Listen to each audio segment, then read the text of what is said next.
this is that negative thought you've been having, and I just can't let you try and change yourself without a fight. So go ahead and just turn the show off, okay? And yeah, everything's still fine. This is Blindsight with your host, Bill Lundgren.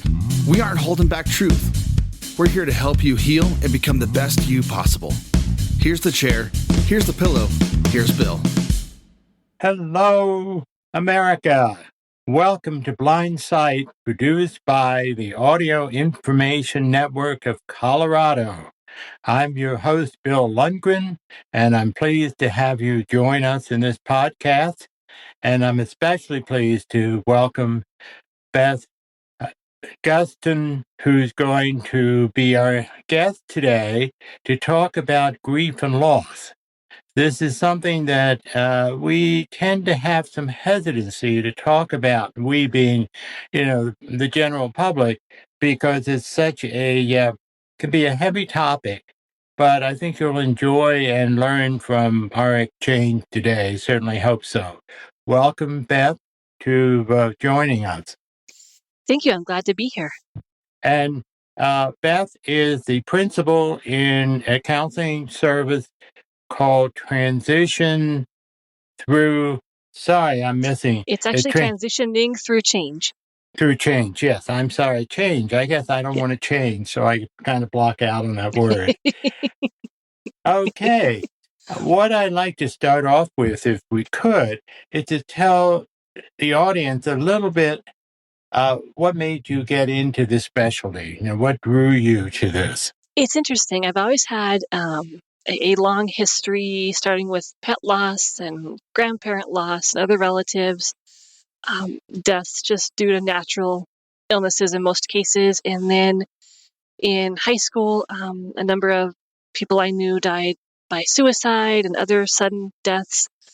It just seemed like a natural fit as I grew older. I did some hospice volunteer work, worked as a volunteer at a homeless shelter, and I looked at the play therapy route. I looked at the music therapy route, and my heart ended up here.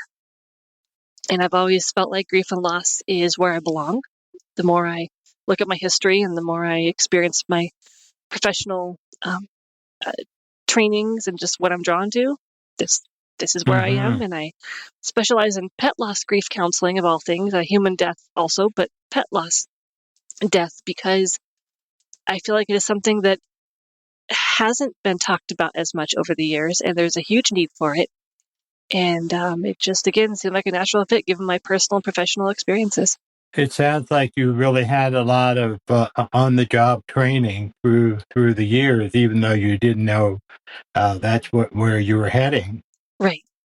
I think a misconception in the general public about grief, loss, depression, trauma, where they all fit in.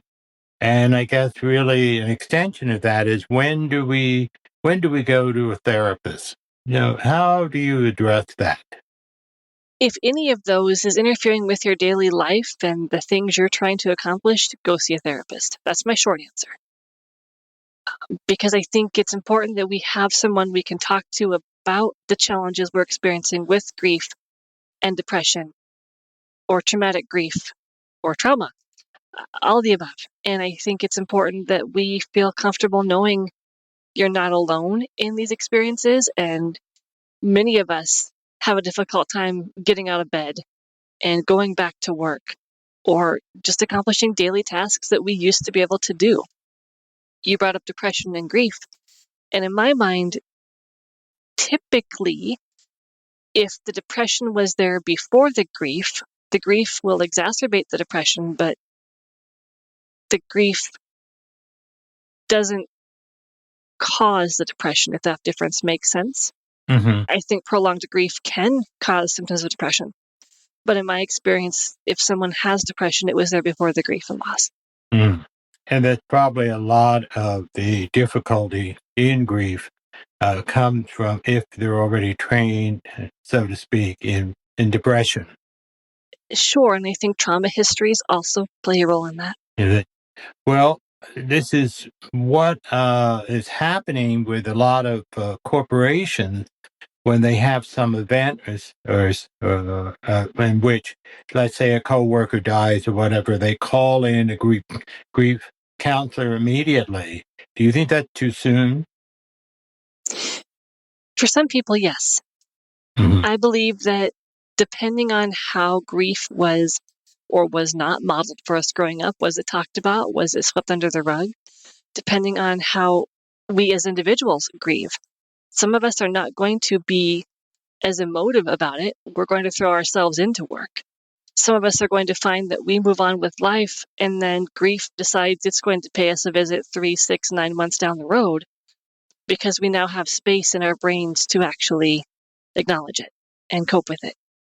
And so, while I think it's really good that corporations do bring in grief counselors, I feel like they should bring them back 6 months after, Right. or a year after, Mm-hmm. just to make sure everyone has the opportunity to speak with someone if they need to. Well, I think what always interests me is in some Jewish communities, the real grief work begins a year later when they have the ceremony. I've forgotten the name of it, but the ceremony of unveiling the gravestone. And my friends of mine who've gone through that have talked about that being so much more powerful than dealing with it immediately after the passing of someone that's important to them. That makes sense to me, because if we think about it, when someone initially dies, be it human or pet, honestly, we are looking at creating burial arrangements. We're looking at just trying to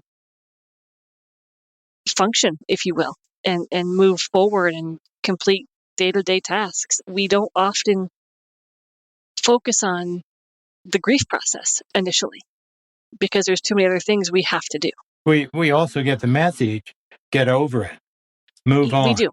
Society gives us, 3 days, I Yeah. think, to get over it.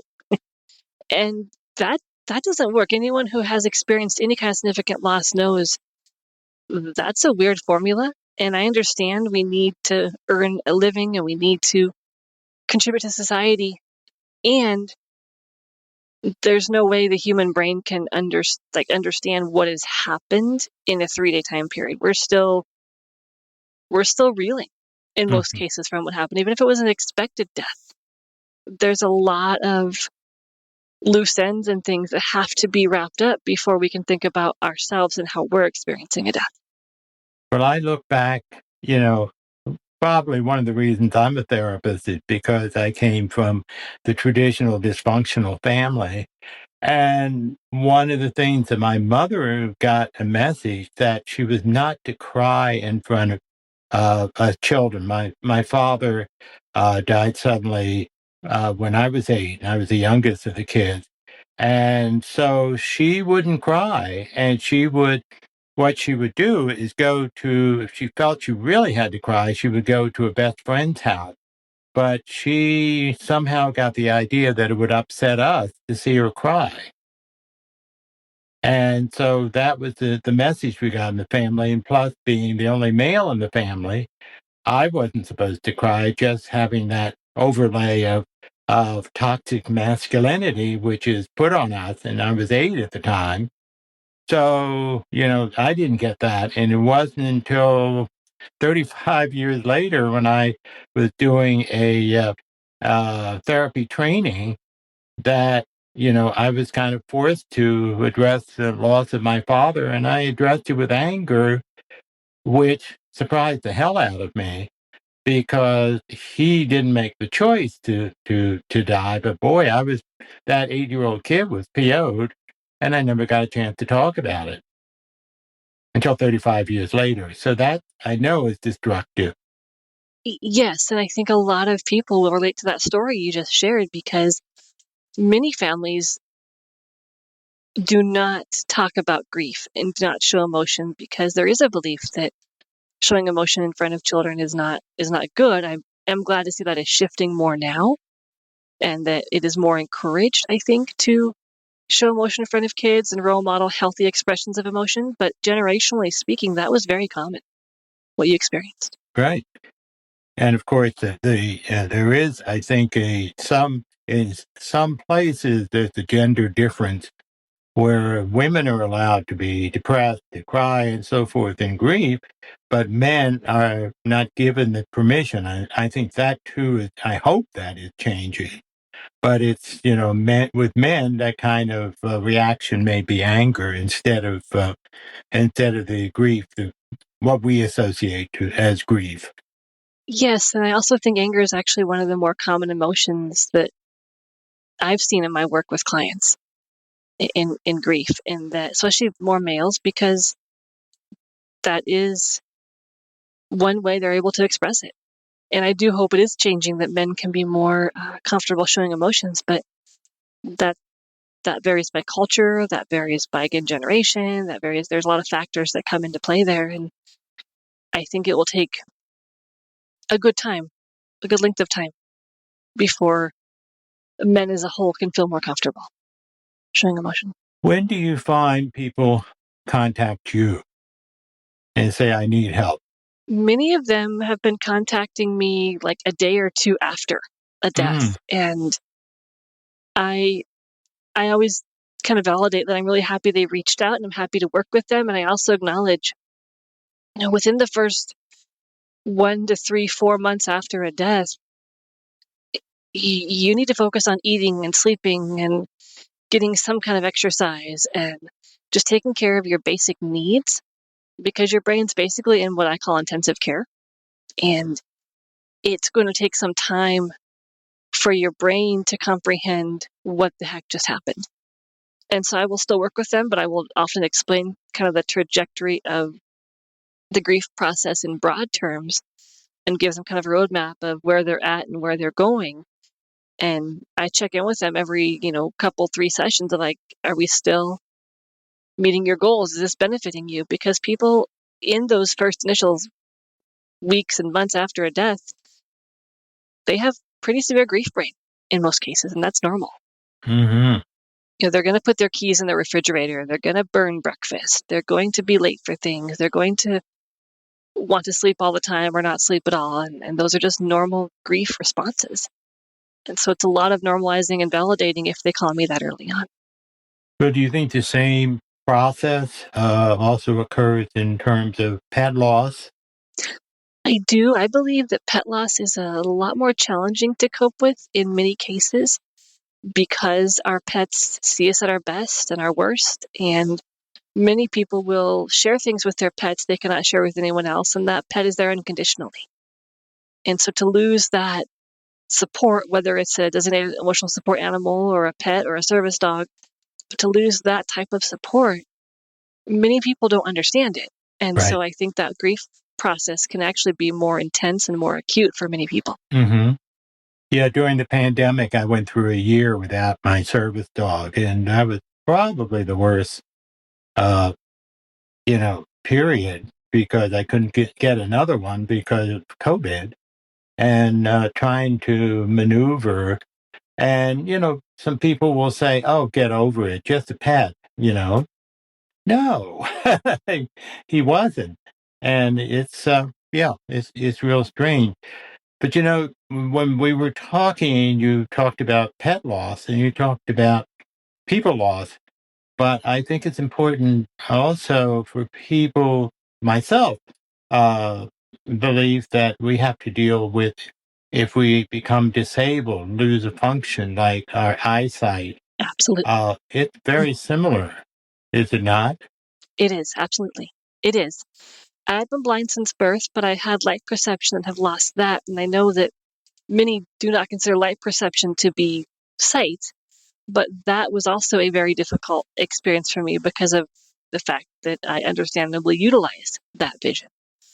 And I do think there is an unspoken grief process that we experience when we lose an ability, be it vision or hearing or memory or any other ability we are used to having and have had for 40, 50, 60, 70 years, and it's suddenly leaving us. And I do work with a lot of clients experiencing those changes as well in their lives, and the grief process is very similar. And it's also confusing for the family because they don't know what to do. I mean, the family sort of, well, there's some things we have to do with human grief and so forth, but the family also has suffered a loss, and they may not talk about it. Nope, I also encourage, I don't see them as often as I would like in my office, but I encourage the family members of the person with vision loss to seek support as well, because there is a grief process they go through. And it looks very different, in my opinion, than the one the person with the vision loss in this example goes through. Mhm. And they also need just as much support and coping skills. How do you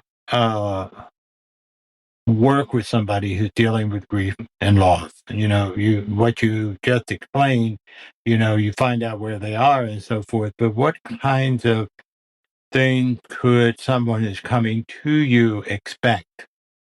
I think a big part of working with our grief is finding ways to make meaning out of it, as far as, okay, this has happened and I don't like it, and now how can I move forward in a way that both honors my loss and helps me rebuild my life? And so a lot of my work with clients focuses on those two things. When I think about death, I think about how do we create a continuing bond with that loved one, be it human or pet. And I think about moving forward, how do we want to honor that person or pet so that we can rebuild our lives, regain or rebuild our identity, and feel a sense of purpose again, a sense of peace again.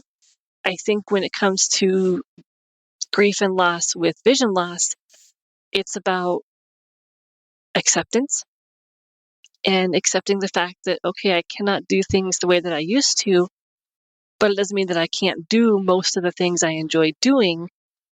But a lot of that work centers around resources and learning new ways of doing things and working towards that radical acceptance, if you will, so that a person is able to rebuild their life again. And also there's, particularly with blindness, but even in any of the grief, I think the family system or support network needs to know how they can help us without Yes, interfering in the process we have to go through in dealing with our grief. Am I making sense? you are. And I think one of the biggest challenges as grievers, I'll use the word we face here, is having to educate others on how best to help us when we don't always know how best we can be helped. Right. And that can be a really big challenge for a lot of people experiencing grief and loss, no matter what the loss is. And so much of my work also centers around, okay, let's figure out what it is you do need.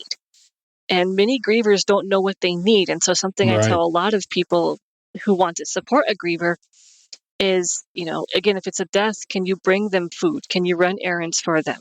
Mm-hmm. Can you just call and check on them? And if it's a vision loss, it's a similar thing. Can you offer to help them learn how to use their new smartphone? Can you be transportation so they can run errands and go to the doctor until they can get those resources in place for themselves?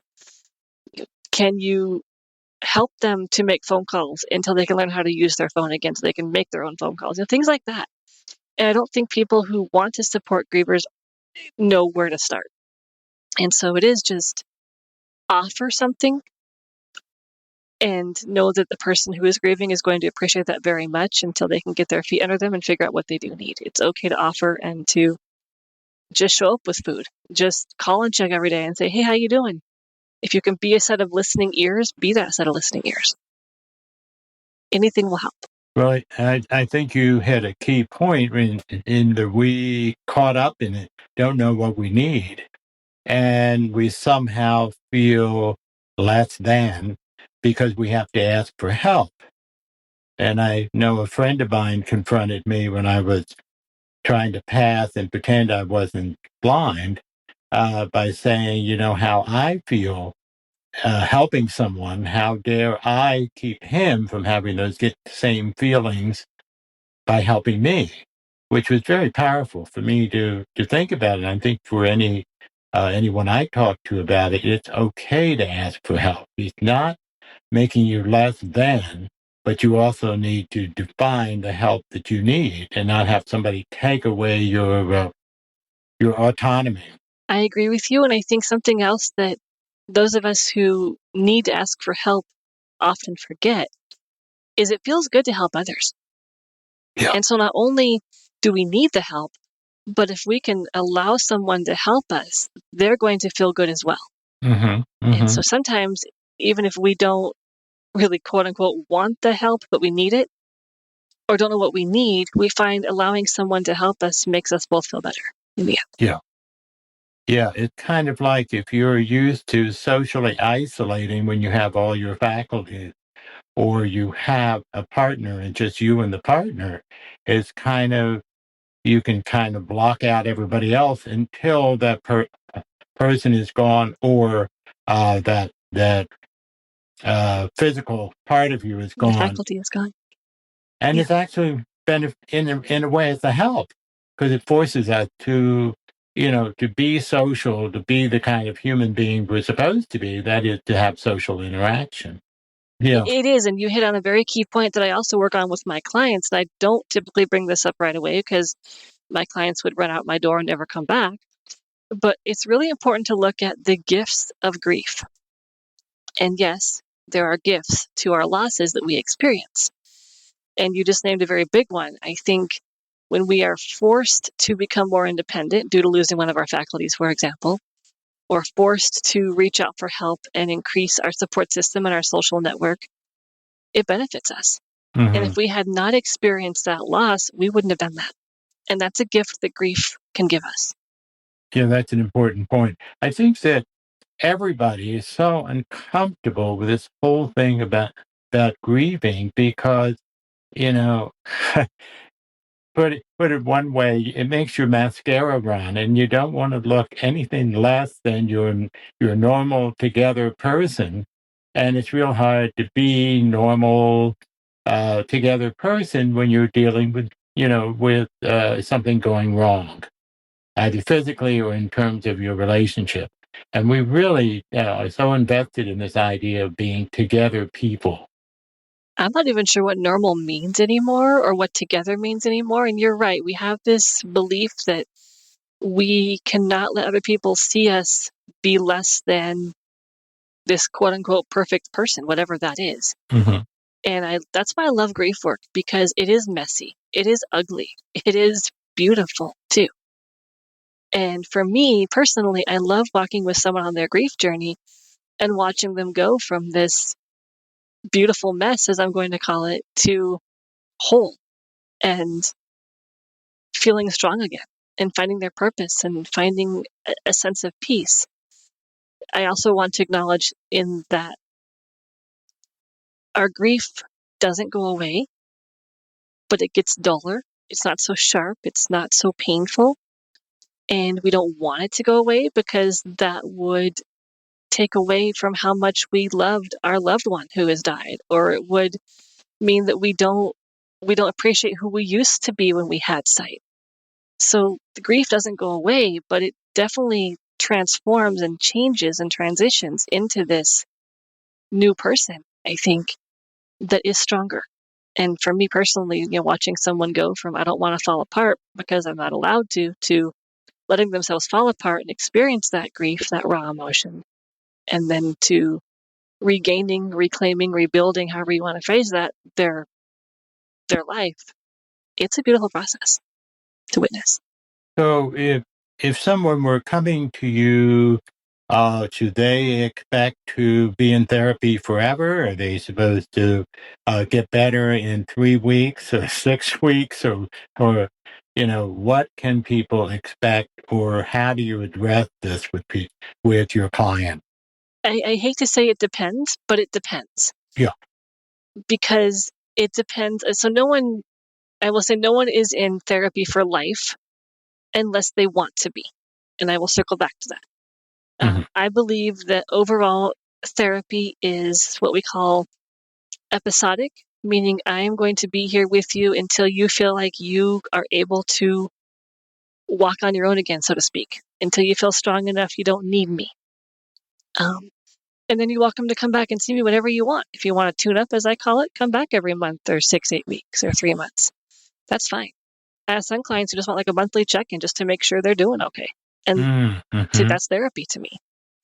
But most clients, it really depends on where they're at in their grief process, and it really depends on where they want to be before they no longer need me. And it's a collaborative process. So we will talk about, let's start with once a week, and then once every other week, and then once every 3 weeks. And we slowly start backing off the frequency of our sessions to see how they do. And that's also one reason why I do have a little mini check-in every 3 sessions or so with every single client, because I want to make sure that this is what they need and this is still helping them. And if it's not, we'll have a conversation about that, because I am well aware that there are lots of good therapists out there with different approaches and different styles, and what you need at one time in your life may not be what you want to continue needing, and vice versa. And so I don't have a short answer of it'll take you 6 sessions, you're going to feel better. Because I don't know until we get in there and kind of figure out what do you need and what are our goals. And I can say, 6 to 10 sessions. I can usually say in 3 to 5 sessions, you're going to start to feel better. And most of my clients will say after even 1 session, they feel better. Because what people don't have is a place to talk about their loved one or their loss. They don't have anyone in their lives they can talk about how sad and painful and angry and all those things that grief can be. And so having a space to do that initially is going to help them get a foundation back under them so they actually can work through the grief and meet the goals that they're trying to achieve to then not need me anymore. As I was listening to you, I was thinking what you're suggesting, and something I happen to believe, is to use the therapist as we would the family physician.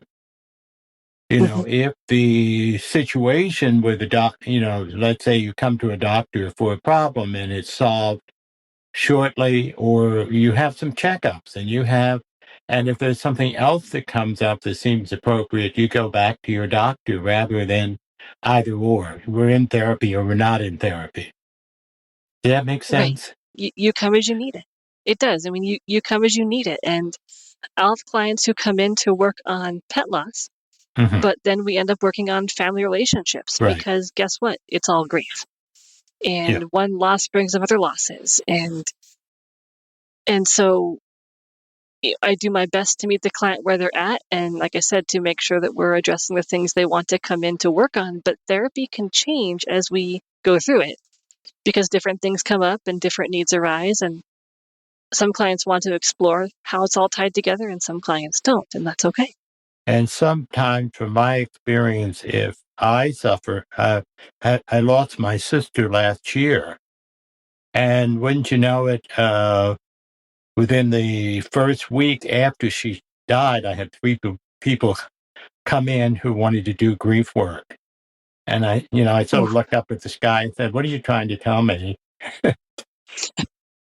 But those kinds of things can happen. And, sometimes it's helpful for me. I probably shouldn't say this as a therapist. It helps me to do my own grief work through helping other people. It does. And I also I love working with other therapists as clients as well, because I think every therapist needs a therapist. Yeah. Mm-hmm. At least at some point in our lives. And so I always encourage, as a therapist, seek your own support so that, yes, you help yourself by helping your clients, but you also be the best version you can be in that moment with your clients by doing your own work as well. Right. And I think that moves away, unfortunately. I know a number of therapists who think they're supposed to know. And to go to another therapist, that's something else. One of the therapeutic techniques I noticed that you do is EMDR. And I don't know if people really know what that is, but also how it would be involved in grief work. Would you feel like explaining a little bit of that? So EMDR stands for eye movement desensitization and reprocessing, and it is a form of therapy to help with individuals who have experienced a past trauma that they still feel is holding them back today and preventing them from creating a healthier version of themselves for the future. So you have a kind of a 3-pronged approach. You have one foot in the past, 1 foot in the present, and just humor me, you've got 3 feet, so you've got 1 foot in the future. and you are working to heal traumatic wounds from the past so that you can function better in the present to create a better future, is how I explain it.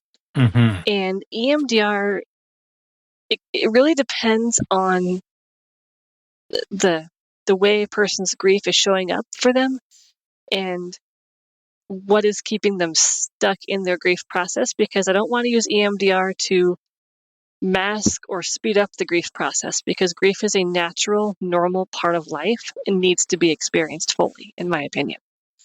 However, if someone experienced a traumatic death and they cannot get images out of their head, or they're really struggling with a lot of guilt due to a decision that they made or something they did or did not say or do prior to the death, EMDR can kind of help move those negative beliefs about themselves that a person can form and help move those beliefs to become more positive so the person is able to function better and feel more in control of their lives. And guilt is a big part, I think, in a grief reaction. And again, I go back to my mother, who I use as an example of how not to do things. She blamed herself for the death of my father because she needed to use the one car we had in the family to go spend some time with his cousin. And so my father went in a car with someone else and was involved in an accident.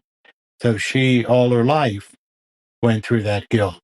And I think that really damaged a lot of things for her. And that's one thing that has to be identified, I think, in doing grief therapy. Guilt is, I think, one of the strongest emotions I see in my work with clients. I see it especially when it comes to pet death and human death. In the example you just gave with your mom, I see it a lot with relatives of those with vision loss or friends of those with vision loss. There's guilt there.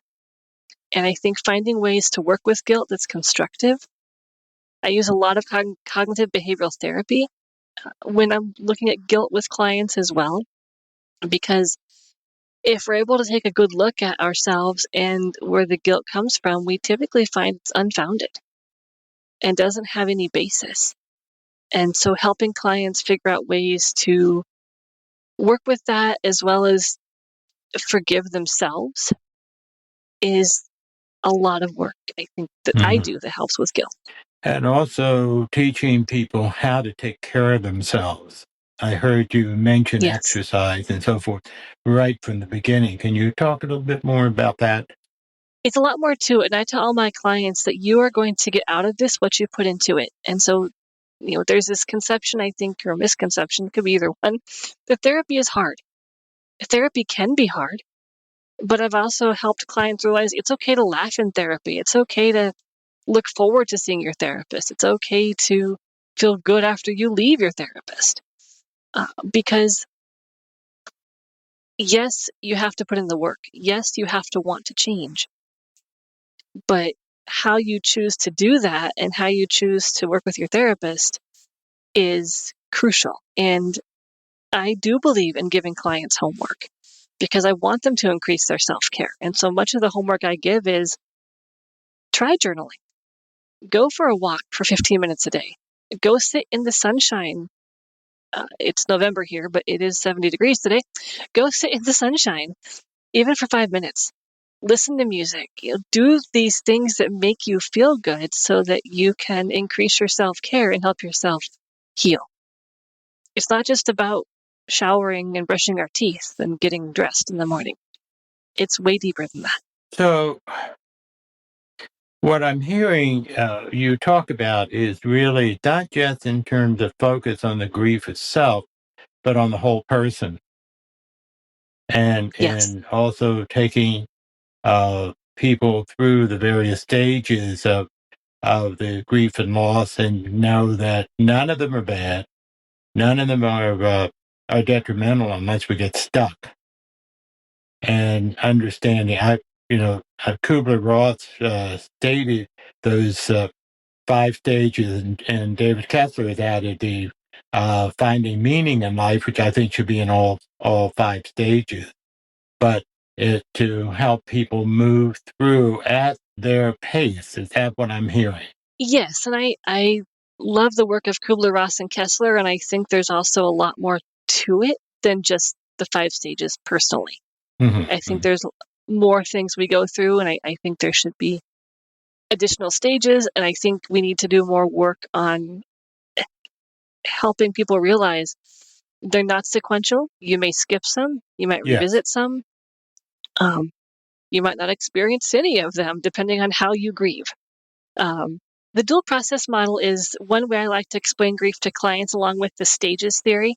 The dual process model is by Strobe, and I think it's either Schutt or Schut, S-C-H-U-T, and it talks about loss orientation and restoration orientation, and how we tend to vacillate or go back and forth between coping with the loss and grieving, and also moving forward with our lives and restoring our lives. And I like that approach because it kind of gives the clients permission to step out of grief, if you will, and work on finding distractions and things they can do to help themselves get a break from the grief and then step back into the grief, because none of us can grieve 24 hours a day, 7 days a week. We feel like we are.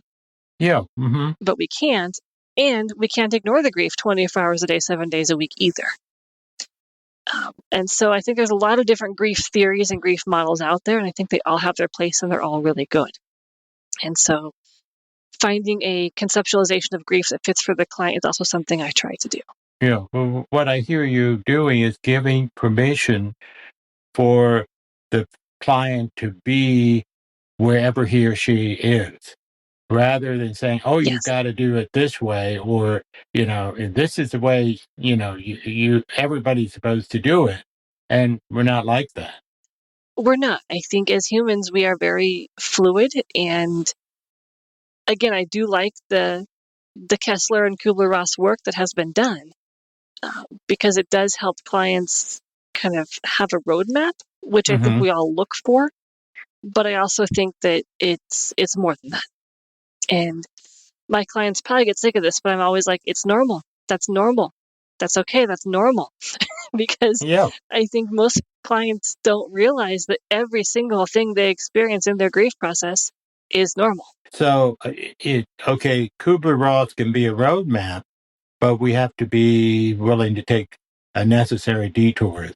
Right. It's okay to kind of check out that, path off the road there and see where it goes. And, it may not be a well-groomed trail, but it's a path. It's okay to take it. Because ultimately, every person has to figure out what is going to work best for them to help themselves move forward and make meaning with their grief. If someone wanted to contact you, they want to do some work, or they may not be living near Westminster, Minster, where you are, how do they contact you? Do you do visual work? Using the computer, the telephone? What would be the best way for somebody to contact you? I do serve the whole state of Colorado, so I can do telehealth or in person. And my email address, actually my website, is just transitioningthroughchange.com. And my email address is beth@transitioningthroughchange.com. And if you want to call me, the phone number is 303-335-9059. And I do offer sessions virtually via computer or telephone if someone does not know how to use a computer. I do not take insurance. I am private pay, but I do serve the whole state of Colorado. Beth, I appreciate your the information you provided and the way that you operate. Is there any last words? We're coming to the end of the session, but any last things you want to say to the listeners of this program that has to do with dealing with grief and loss? I think the biggest thing I want people to know is if you are struggling, reach out for support, whether it's to me or to someone else. There are lots of good qualified therapists out there. I happen to specialize in grief and loss, both with my personal experience and my professional credentials. And, find support. If you know someone who's struggling, also find support, because you can help them. And by helping them, you help yourself as well, like I said earlier. But don't be afraid to reach out and just say, I need help. I can't do this alone, because none of us can do this alone. Thank you. On that note, we'll close the session, and I really do appreciate you taking the time out to be with us today. It was my pleasure, and I've enjoyed being here. Thank you.